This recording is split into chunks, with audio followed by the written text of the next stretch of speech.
네, 오늘 하나님 말씀은 마태복음 20장 28절입니다. 오늘 말씀을 전하실 우리 다니엘 조 선교사님은 필리핀 선교하신 지가 30년입니다. 신학생 양육과 교회 개척 사역을 주로 하시고 아동 학대에 노출된 아이들 돌봄 사역을 귀하게 해오신 선교사님, 오늘 말씀 가지고 살아계셔서 나의 주인 되신 주님이라는 그런 제목으로 말씀 전가할 때 큰 은혜 되시길 바랍니다. 여러분들이 함께 모여있는 이곳에 저를 초대해 주셔서 진심으로 감사합니다. 저는 오늘 잠깐 말씀을 나눴는데 제 인생 가운데 주님이 살아계셔서 역사하시는 역사를 잠깐 나누려고 합니다. 지난 31년 동안 저는 어, 피나투보 화산이라고 하는 화산이 폭발한 지역에서 서묘 선교사님의 부름에 의해서 어쩔 수 없이 찾아갔던 곳입니다. 그리고 찾아가 보니 그곳에는 사람이 살 수 없는 그런 환경에 원주민들이 살고 있었습니다. 그리고 그들은 선교사에 대해서 좋은 감정을 가지고 있지 않았습니다. 그들이 믿었던 하나님은 자기들을 배신했고, 그리고 자기 가족을 불에 타 죽게 했고, 그래서 감정을 가지고 있는 그들에게 선교사, 목사, 영의 영적 지도자, 또 영의 전달자, 이런 사람들에 대해서는 아주 감정이 안 좋았습니다. 그래서 저희들에게 많은 것을 요구했고, 막 먹을 것 갖다 주고 입을 것 갖다 주고 다 갖다 줘도 마음을 열지 않았던 그런 사람들입니다. 근데 하루는 그들이 산 밑에서 저희 가족을 초청을 하더라고요. 그래서 이게 이제 때가 됐나 보다. 그 수많은 날들을 하나님 앞에서 기도하면서 그들을 전도하려고 올라가려고 했는데 들어가지도 못하게 했던 이들이 이제 우리를 받아줬구나. 그래서 기쁜 마음으로 산을 타고 올라갔습니다. 근데 그 산봉우리에 올라가니까 아이 울음소리가 막 나는 거예요. 아이 울음소리가 나면서 아이가 가서 보니까 자지러지게 울고 있더라고요. 그 아이는 dengu열병으로 목에 물려서 dengu열병으로 온몸에서 피가 나고 있더라고요. 근데 이 아이가 떼굴떼굴 구르는데 아무도 그 주변에서 그 아이를 안고서 달래주는 사람이 아무도 없었습니다. 왜냐하면 이 dengu열병이 상처가 난 사람에게 상처에 노출되면 전염되기 때문에 그렇습니다. 그 당시에 저희 아이들이 아직도 갓난아기였습니다. 그래서 저희 아이들 두 명을 데리고 올라갔었는데 저와 저희 집사람의 뒤통수에서 하나님이 말씀하시는 거예요. 네가 가서 저 아이를 안아라. 똑같이 들었기 때문에 똑같이 동작을 했습니다. 근데 저희 집사람이 안고 있던 둘째 아이를 저한테 맡기고 그 아이를 끌어안고 소리소리 지르면서 기도를 하기 시작합니다. 옆에 주장도 있고 주장이 몇 번째 아내인지 그 아내가 자기 아들을 이렇게 쳐다보고 있는데 그 옆에서는 10m 이상 되는 맹구나무에 무당이 올라갔다 내려갔다 하면서 아이가 죽었나 살았나 기도발이 들고 있나 안 들고 있나 그러고 있더라고요. 아무리 기도를 해도 무당이 기도를 해도 아이가 살아나지 않자 그때부터 침을 뱉고 그리고 돌멩이로 저한테 던지고 핍박을 하더라고요. 근데 저희들은 지금 이미 기도하기로 작정을 했었고 온몸에 땀을 흘리고 저희들은 그 당시에 저 옷들 양복 뭐다 양복이 아니라 옷 윗돌이 옷 아랫돌이 그 다음에 신발까지 안경까지 다 추장한테 어, 다 상립하고 거의 빤스 바람으로 들어갔었거든요. 왜냐면 그들은 다 벗고 있었으니까요. 그런데 온몸에 땀을 흘리면서 기도를 하고 있는 그 상황에 그렇게 자지러지게 울던 그 아이가 저희 집사람을 품에서 조용히 새근새근 잠을 자다. 그러니까 무당이 와서 기가 찬 거예요. 도대체 이 사람들은 뭔가. 근데 그 아이의 엄마가 되는 수장의 부인이 와가지고 하는 말이, 야, 니네 하나님이 더 크시구나, 그러는 거예요. 근데 이 추장이 와가지고 사람들 앞에 얘기하는 겁니다. 여러분, 오늘부터 이 외국인이 믿는 하나님을 우리 모두 믿겠습니다. 그래서 한 500명 되는 그 사람들이 집단 개종이 돼버리더라고요. 네, 주장 말이 전부 다 명령이면 그대로 들어야 돼요. 그렇게 해서 교회가 시작이 됐어요. 산에 올라가서 매일같이 교회를 예배를 드리고, 그때 언어는 따로 있었기 때문에 제가 따갈로그로 설교를 하면 그들이 잠바로로 통역을 하고, 그렇게 해서 설교를 하면서 예배를 드렸습니다.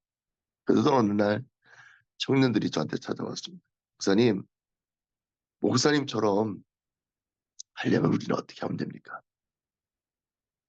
목사님처럼 하나님 말씀을 전하는, 그리고 하나님이 살아계심을 전하는 그런 사람이 되려면 어떻게 합니까? 그래서 아무 교육적인 혜택을 받지 못했던 그들이 초등학교 때부터 교육을 다시 시작을 하게 됐습니다.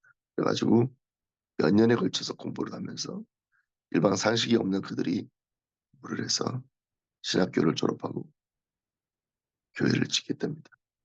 40명 남자, 여자, 어른 성도가 되면 한국에도 요청을 해가지고, 목사님, 드디어 40명의 어린이 성도가 찼습니다. 후원해 주십시오. 그래가지고 산속에다가 1,000만 원 들여가지고 30평짜리 건물을 짓기 시작했습니다. 산속에는 시멘트만 있으면 모래가 다 있으니까, 예, 화산재로 교회를 짓기 시작했습니다. 그렇게 교회를 짓고 또 짓고 또 짓고 하면서 벙어리마다 예수님께서 그들을 사랑하시는 흔적들을 남겨주셨습니다. 지금은 약 30만이 넘습니다. 아이타 원주민들이. 그 중에서 이제 한 5만 명 정도 도토를 한 것 같습니다. 주님은 지금도 살아계셔서 우리 가운데 역사하십니다. 15년 전에 한국에 계시는 정도출 목사님이 어, 후원금을 보내셔가지고 마닐라 근방에 브룩사이드라는 곳에 교회를 개척했습니다. 완전히 빈민가인데 어, 더 이상 갈 데가 없는 그 사람들이, 예, 몸을 들고 자라는 그곳에서 찾아왔습니다. 아이들 50명을 데리고 저희는 아예 살면서 그 아이들을 키우고 양육했습니다. 근데 그 아이의 부모들이 어린아이들과 예배를 드리고 있는데 예배당 문을 발로 차고서 들어와가지고 그 맥주 캔을 한 20개씩 가져와가지고 예배 드리는데 맥주를 떠가지고 벌컥벌컥 마시는 거예요. 예배를 방해하려고 온 겁니다. 그래서 하면서 좋다고 그럽니다. 근데 하나님께서는 살아계셔서 그들의 귀에 하나님의 복음을 전할 때, 하나님 말씀을 읽을 때 그들의 마음속에 찾아보셨습니다. 그리고 그냥 갔어요. 또 어떤 다른 여자분은 오셔가지고 예배 드리고 있는 중에 마리화나를 들고 와가지고 마리화나를 피는 거예요. 교회가 예배를 드리면서 이제 문을 닫아놨는데 그 마약 냄새 때문에 안개가 자욱하고 혼미하는 상태가 되고 예배를 드리는, 그렇게 예배를 방해했던 그 사람들이 성령님을 만나고 지금은 평신도 설교자로서 또 구역장으로서 성령교사로서 지금은 바뀌어가지고 복음을 전하는 사람들이 되었습니다.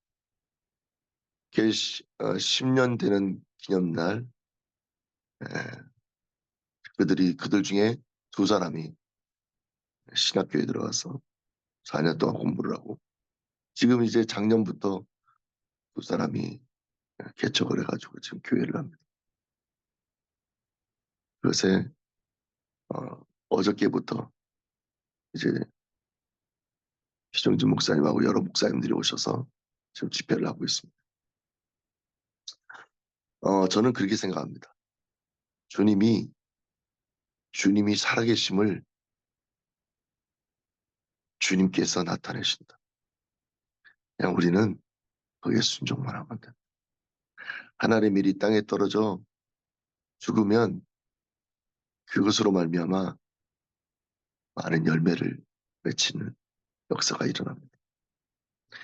저희 교회에 정말 예수님을 잘 믿던 그 자매가 있었어요. 근데 그 자매가 아들과 함께 오토바이를 타고 가다가 사고가 나가지고 두 분이 다 돌아가셨어요. 근데 그 부인을 굉장히 괴롭혔던, 술만 먹으면 괴롭혔던 그 남편이 저희 교회에 찾아왔습니다. 근데 팔에 그 개 강아지를 하나 안고 갔어요. 술이 머리끝까지 차가지고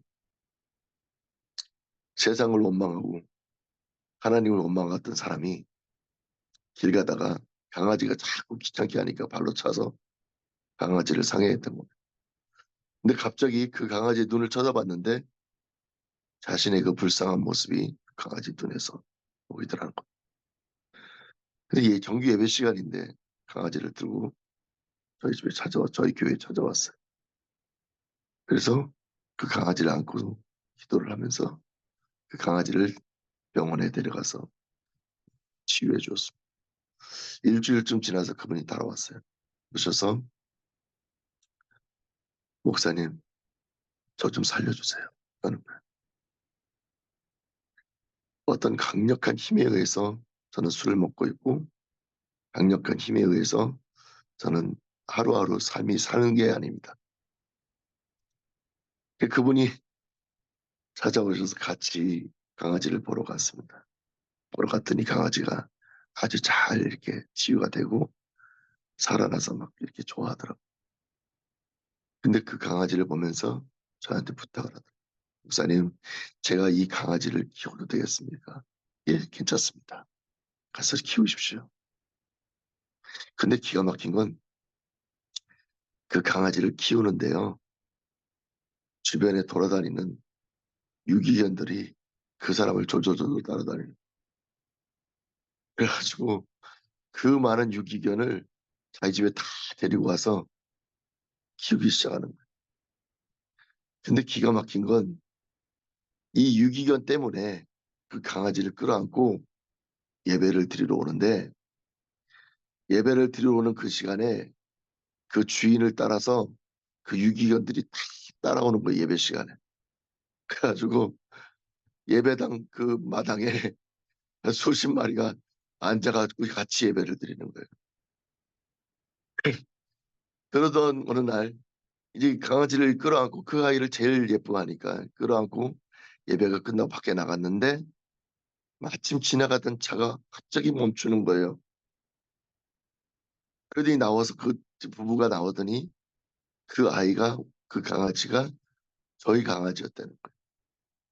몇 달 지난 다음에 얘기죠. 그래서 강아지 이름을 부르면서 이리 오라 그러니까 강아지가 안 가는 거예요. 알고 봤더니 부부가 부부싸움을 하면서 그 강아지를 발로 차서 그 아이가 상처 입고 도망갔던 거예요. 그 부부가 너무너무 그 강아지를 사랑했지만 그 강아지 때문에 다시 화해하게 되고 그리고 교회에 나오게 됐습니다. 그리고 그 유기견 중에서 좀 종자가 있는 좋은 개를 입양하게 되었습니다. 그러니까 이 술 취했던 이분이 유기견 때문에 유기견을 키우면서 수입을 얻게 됐고요. 그리고 살 의지가 생겼고요. 그리고 강아지 때문에 교회를 나오게 됐고요. 그뿐만이 아니고 그 원래 그 주인이었던 그 부부까지도 굉장히 착실한 가톨릭 신자였는데 교회에 나오게 됐습니다. 저희 교회가 제가 아까 말씀드렸듯이 저희 교회가 어, 빈민가에 있는 마약하는 사람들 또 도박하는 사람들 도박하다 도박빚으로 자기 아이들을 술집에 팔아넘기는 사람들 매일같이 고성방가하면서 술 먹고 싸움하는 사람들 그런 사람들이 사는 곳인데 어, 그런 곳에 교회를 세웠는데 이 사람들이 그렇게 변하기 시작하는 거예요. 그러면서 어, 원래 그 강아지 주인 두 분이 오셔서 저한테 말씀을 하시는 거예요. 목사님, 저에게 세례를 줄 수 있습니다. 세례식에 대해서 설명을 하고 설교를 하고 난 다음에 세례식을 하지 않으면 세례식을 하지 않으면 하나님과 아무 상관이 없다는 인티메이티드 릴레이션십이 없다는 것을 알게 된 이분들이 강아지 때문에 세례를 받고 주님께로 돌아오게 됐습니다. 저는 31년 동안 별의별 희한한 경험들을 많이 했습니다. 주님의 구원 계획은 정말 너무나도 놀랍습니다. 짧은 시간이지만 이렇게 쉐어하면서 주님은 지금도 살아계셔서 역사하시고 산속에서 외롭게 혼자서 지냈던 그 수많은 세월들 어린 양들 한 명 한 명을 저는 개척교회만 해왔거든요. 교회가 성장해서 목회자가 자 바로 세워지고 돼지를 사주면 그 돼지들이 또 3개월 4개월마다 또 커가지고 새끼를 낳으면 또 우리 집사님들한테 또 나눠주고 그래서 온통 다 돼지판이래요. 저희 동네는. 그래서 애니버서리만 되면 서로 돼지 헌금을 하겠다고 새끼 돼지 암돼지 뭐 이렇게 해가지고 한 500명 되는 예배 그 드리는 사람들이 실컷 먹고 배부르도록 8마리 9마리씩 이렇게 들어오는데 그런 산속에서 예배를 드리고 그렇게 하면서 성경에 나와 있는 하나님만 만났던 사람들 하나님과 조용히 지냈던 사람들 수많은 사람들이 옆에 있지만 그러나 하나님만 의지하고 동행했던 사람들 하나님 말씀에 순종했던 사람 그런 사람들이 어, 같은 마음으로 하고 그런 마음들로 목회를 하면서 살아왔습니다. 지금도 살아계신 하나님은 저와 여러분들과 함께 하실 줄 믿습니다. 어, 사실 저는 굉장히 수줍음을 많이 타는 사람입니다. 사실 이렇게 예, 줌 예배를 드렸는데 이렇게 잘 전달이 됐는지 모르겠습니다. 예, 어, 산속에서만 살다 보니까 한국 분들을 만날 기회가 별로 없고요. 필리핀 사람들 목회를 부교육자를 두지 않고 그냥 저희들이 하고 있거든요. 어, 근데 그럴 때마다 생각지도 않았던 일들이 지금 일어납니다. 저희는 지금 고아원 아닌 고아원을 지금 하고 있는데요. 산속에서는 당연히 어, 이렇게 이산과 저산을 뛰어다니면서 영적으로 귀신 들린 사람들이 칼 들고 다니면서 그냥 아무나 푹 찔러 죽이는 그런 일들이 있거든요. 그러다가 부모를 잃은 고아 아이들이 저희들을 찾아오면 그 아이들을 데려다가 키우고 그렇게 했었습니다. 그런데 이제 마닐라에 그런 교회를 세웠는데 마닐라에는 저희 교회에 미성년자인 것 같아요. 미성년자들이 아기를 낳아가지고 그거 업동이라고 그러죠. 갓난쟁이 애기들을 저희 교회에 갖다 줍니다. 갖다 놓고 도망가 버려요. 그 저희가 교회가 갑자기 부흥되면 그 분명히 거기에는 그 아이의 부모들이 오는 겁니다. 근데 말을 안 하는 거죠. 와가지고 자기 아이가 잘 자라고 있나 보고 가고. 그렇게 해서 아이들이 하나둘씩 모여가지고 그렇게 부모의 아, 사랑받지 못한 버려진 아이들, 그리고 성에 노출이 돼서 부모에게 괴롭힘을 당했던 아이들, 술 먹고 또 도박빚에 괴롭힘을 당해서 술집에 팔려나갔던 아이들, 그런 아이들이 지금 저희하고 같이 살고 있습니다. 네. 그러면서 저희들은 그 아이들과 살면서 저희들한테 아버지, 어머니라고 부르고 있어요. 네. 너무 놀랍습니다. 저희는 이제 32살, 31살 된 남자아이들 둘이 있는데 갑자기 갓난쟁이 아이부터 고등학교 아이들까지 아버지라고 부르는 아이들이 갑자기 많아져가지고 얼마나 행복한지 모릅니다. 지금도 살아계신 역사하신 하나님께서 아, 그것도 소유하지 않는 저희에게 그 어려웠던 그 코비드 시기에 빵집에서 빵을 그렇게 갖다 주시고, 그리고 옷집에서 옷을 그렇게 갖다 주시고, 신발 공장 하시는 한국 사장님이 신발을 그렇게 갖다 주시고 넘치도록 갖다 주셔갖고 그거 갖고 전도를 하면서 저희가 그렇게 생각을 했습니다. 아, 하나님을 정말 잘 부려먹는 분이시구나. 잘만 하면 된다. 그냥 하나님 마음에 쏙 들기만 하면 된다. 그러면 무엇이든지 채우시는 분이시다. 그 하나님 앞에 순종하는 마음, 필리핀에 묻힐 각오를 하면서 살고 있습니다. 코비드 시기에 어, 거의 28년 가까이를 저희와 같이 사셨던 어머니께서 소천하셨습니다.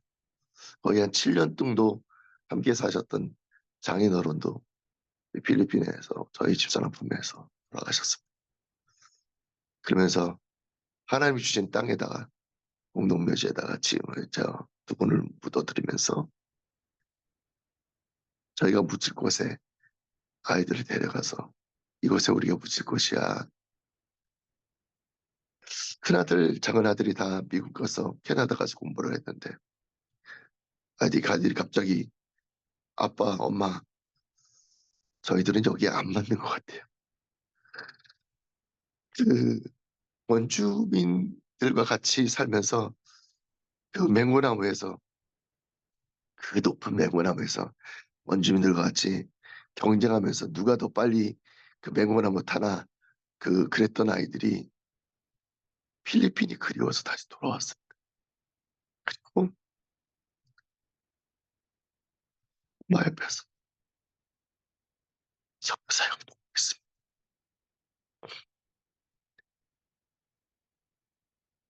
저는